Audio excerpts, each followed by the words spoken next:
Hello students, welcome to my channel again. कल मैंने आपको क्लास 9 का एनुअल प्रैक्टिस पेपर का सेक्शन ए कराया था। आज मैं आपको सेक्शन बी कराऊंगी और एग्ज़ाम से पहले मैं आपको सभी सेक्शंस की वीडियो भेजूंगी, तो आप इनको अपना पहले सिलेबस को रिवाइज करके ये क्वेश्चंस भी साइड बाय साइड इसी टाइप के क्वेश्चंस की प्रैक्टिस करना, ठीक है। अब देखो, सेक्शन बी में 5 क्वेश्चन होते हैं जो कि 2 मार्क्स होते हैं ऑफ ईच। तो इसका जो 21st क्वेश्चन है वो है द वेट ऑफ 40 स्टूडेंट्स। ये मैंने पहले ही लिख रखा है ताकि आपका टाइम वेस्ट ना हो। Weight of 40 students of a class is as follows. ये वेट गिवन है। और इससे पहले मैं आपको बता दूं बच्चे, आपको रेगुलर मेरी वीडियोस मिलती रहें, इसके लिए आप मेरे चैनल को सब्सक्राइब जरूर करना, क्योंकि मैं आपको इसकी सारे सेक्शंस की वीडियोस भेजूंगी, ठीक है। तो ये वेट गिवन है, तो आपने इसका फ्रीक्वेंसी डिस्ट्रीब्यूशन टेबल बनाना है। अब देखो, ये क्वेश्चन देखने में बहुत इजी लगता है, बट मेरा ये एक्सपीरियंस है कि बच्चे इसमें भी गलती करते हैं। देखो, फ्रीक्वेंसी डिस्ट्रीब्यूशन टेबल बनाने में एक हम लेते हैं क्लास इंटरवल। आज मैं आपको मेथड बताऊंगी जिससे आपकी कभी भी गलती नहीं होगी। टैली मार्क और फ्रीक्वेंसी। अब देखो, इंटरवल हमें खुद चूज करने हैं। यहाँ पर अगर आप देखो तो मिनिमम फ्रीक्वेंसी कितनी है, 30, ठीक है। और जो मैक्सिमम फ्रीक्वेंसी है वो है 50। चेक कर लेना, मुझे तो 54 यहाँ पर लग रही है, ठीक है। तो आपने 33 और 54, तो आपने इनको, अगर हम इसको 30 से स्टार्ट करते हैं पहला इंटरवल, तो 32, अगर मैं 10 का गैप लेती हूँ तो 30 to 40, 40 to 50, 50 to 60, तो 50 to 60 से 4 इंटरवल्स बनेंगे। तो हमें कोशिश करनी है कि 5 इंटरवल्स तो बने। तो हमें इसका जो साइज है वो हम क्या लेंगे, 30 से 35।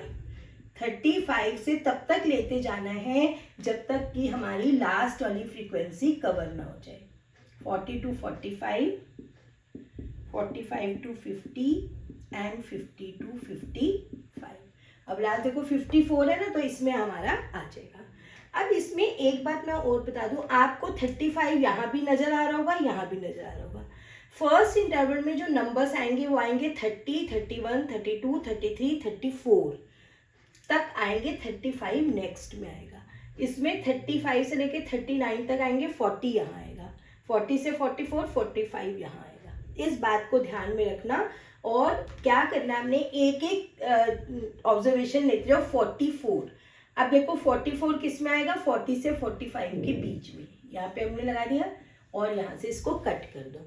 इससे क्या होगा कि आपका कुछ भी रह नहीं जाएगा। ये 40 थे, 1 2 3 4 5 6 7 8 9 10 11 12 13 14 15 16 17 18 19 20 21 22 23 24 25 26 27 28 29 30 31 32 33 34 35 36 37 38 39 40 ऑब्जर्वेशन है, ठीक है। तो यहाँ पे मैंने जब टैली मार्क लगाया है तो यहाँ से काट दिया, उससे आपकी कोई भी ऑब्जर्वेशन छूटेगी नहीं। 38, अब 35 और 40 के बीच में आएगा 38, और यहाँ से इसको काट दो। 35, अब देखो मैंने अभी आपको बताया था 35 आपको यहाँ भी नजर आ रहा होगा, यहाँ भी, बट 35 यहाँ आएगा, यहाँ पर 34 तक आएंगे इस बात, और यहाँ से कट कर दोगे। 40 कहाँ आएगा, जो 40 से 45 के बीच में, और यहाँ से कट कर दोगे। 30, 37,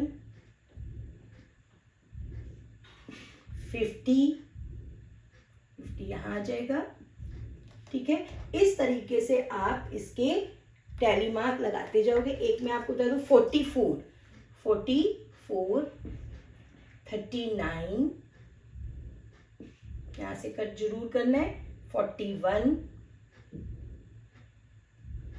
48, 52, 37। अब देखो, जब 5th ऑब्जर्वेशन आ जाती है तो आपने वहां से मैंने काटा, और यहाँ पे 4 के बाद 5th लाइन नहीं लगानी, उसको काट देना, ठीक है। इस तरह जब आप ये पूरी टेबल बना लोगे, अब मैं आप पूरा नहीं कर रही क्योंकि टाइम वेस्ट होगा, यहाँ पे आपको 8 ऑब्जर्वेशन मिलेंगी, यहाँ पर 9 मिलेंगी 8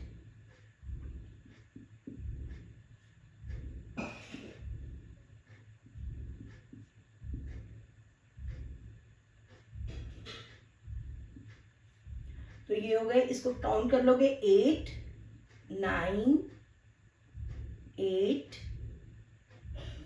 7 8। अब इनका total 9 and 8 17 and 8 25 and 7 32 and 1 40। ये टैली कर लेना कि जितने बच्चों का वेट था ये उतना आ रहा है या नहीं आ रहा। तो जब ध्यान से, अब मैं ये पूरा इसलिए नहीं कर रही, आप यहाँ से करते जाओ और काटते जाओ और ये खुद करके देखना और इससे टैली करना कि आपका ये आंसर आ रहा है या नहीं आ रहा। ठीक है। Now the next question is,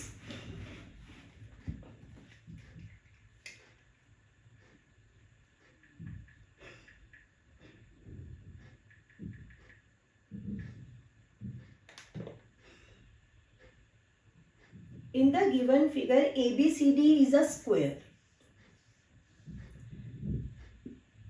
मैं आपको इस फिगर के साथ करा रही हूँ ये question. Find the value of x। ये हमें सिर्फ ये गिवन है कि ये स्क्वायर है, ये एंगल O है यहाँ पे 105 एंड दिस इज x। आपको x फाइंड करना है। Suppose this is the figure और ABCD एक स्क्वायर है, तो आपको प्रॉपर्टीज लगानी है। देखो ये दोनों क्या बना रहे हैं, लीनियर पेयर बना रहे हैं। तो जो ये एंगल होगा वो कितने का होगा 180 माइनस, इसको आप ऐसे लिख दो, इसको 1 ले लो। एंगल 1 कितना होगा 180 माइनस 105, तो 75 डिग्री का। ठीक है, लीनियर पेयर बना रहे हैं इसलिए इनका सम 180 है। उसके बाद देखो इसके जो डायगोनल्स होते हैं स्क्वायर के, they are equal and bisect each other. तो इसका मतलब OB और OC क्या होंगी, इक्वल होंगे। Since diagonals of square are equal and bisect each other. अगर ये फिगर आती है आपको और ऐसे गिवन होता है तो, अब जब ये x है, अगर ये दोनों साइड्स इक्वल है इस ट्रायंगल की, ये एंगल x है तो ये भी कितना हो जाएगा x। सो इसको angle in triangle OBC angle B is equal to angle C, इसको क्या ले लोगे x। अब इस ट्रायंगल के हमें 3 एंगल्स x और 75, 180, 2x is equal to 180 minus 75, x कितना आ जाएगा 52.5। If this is the figure you will do like this, x की वैल्यू आ जाएगी 52.5।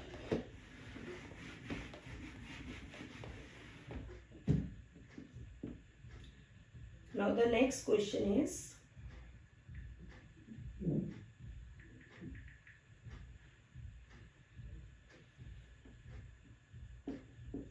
the total surface area of a sphere and hemisphere।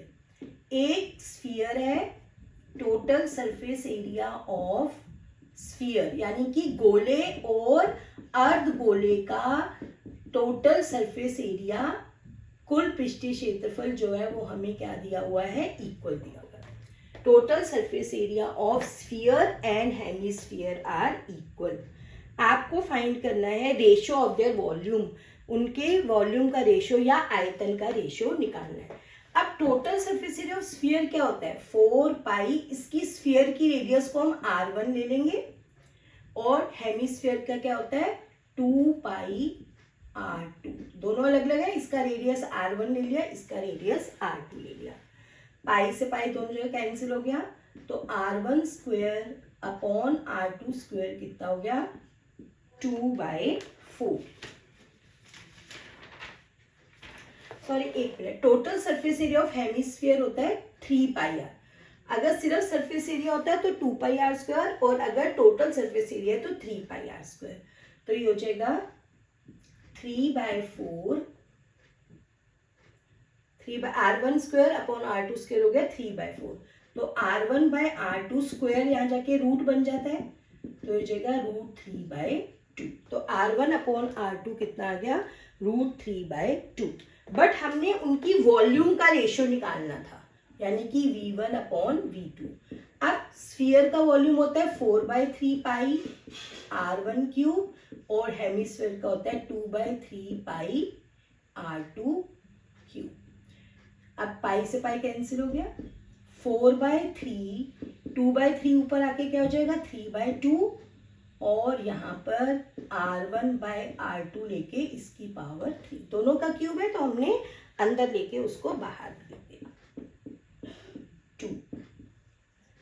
अब देखो R1 और R2 की वैल्यू क्या आई थी, R1/R2 की √3/2 क्यूब, तो √3/2 इंटू √3/2 इंटू √3/2, 2 से 2 कैंसिल हो गया, √3 इंटू √3 इज, आंसर क्या आ जाएगा 3√3/4। तो रिक्वायर्ड रेशियो क्या होगी 3√3:4। ठीक है। Now the next question is,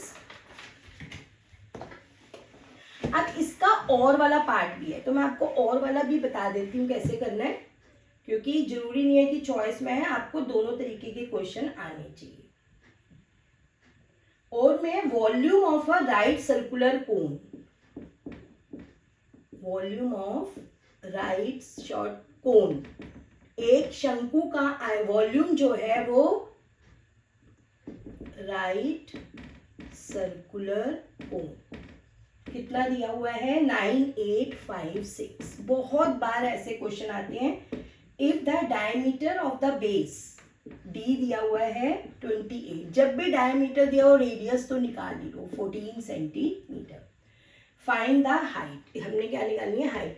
volume दिया हुआ है तो हम वॉल्यूम का ही फॉर्मूला लगाएंगे। राइट सर्कुलर कोन शंकु का वॉल्यूम क्या होता है 1/3 pi R² H is equal to 9856।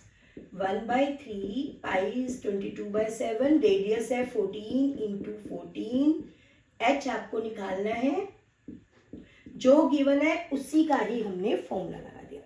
अब जितना कटता काट दो, 7 2 H यही रहेगा, 9856 यही रहेगा, ये जो नीचे 3 था ये ऊपर ये डिवाइड हो रहा है तो यहाँ जाके मल्टीप्लाई, और 22 इंटू 2 इंटू 14।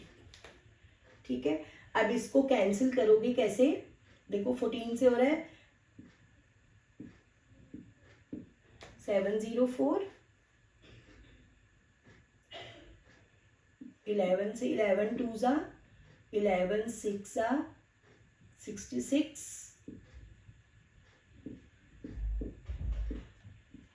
16, तो 16 3 48 सेंटीमीटर, ये इसकी हाइट आ जाएगी। ठीक है। Next is 24th question, if ABC are sides of a triangle. अब ये हीरोज फॉर्मूला से क्वेश्चन है, S - A इज 5, बहुत अच्छा क्वेश्चन है ये भी, 4 and S - C is 2। Find the value of ABC, तीनों साइड्स आपको निकालनी है। तो अगर मैं इसको ऐड कर देती हूँ तो क्या होगा, S - A, S - B, S - C, 5 4 9 and 2 11, S minus S 3S हो जाएगा, माइनस कॉमन ले लिया A + B + C is equal to 11। तो हमारे पास माइनस A + B + C कितना आ गया। हाँ, एक चीज और इसमें हम कर सकते हैं, S को क्या लिख सकते हैं, या आपको ये फॉर्मूला मालूम है, A + B + C अपॉन 2 क्या होता है, S होता है। तो A + B + C को क्या लिख सकते हैं 2S, इसको 2S लिख दिया 11, तो S कितना आ गया 11। अब हमें ABC निकालना है, तो S - A इज 5, तो 11 माइनस ए इज 5, तो minus A is equal to 5 minus 11। A कितना आ जाएगा 6। ऐसे ही एस माइनस बी 4 है, तो 11 minus B is equal to 4, minus B is equal to 4 minus 11, तो बी आ गया 7। इसी तरीके से आप इसमें पुट करोगे तो किसकी वैल्यू आ जाएगी सी। ठीक है, तो आई थिंक आपको हीरोन्स फॉर्मूले में आपका ये थोड़ा डिफरेंट क्वेश्चन है, तो ये जरूर आप लोगों ने करके जाना है इस टाइप का।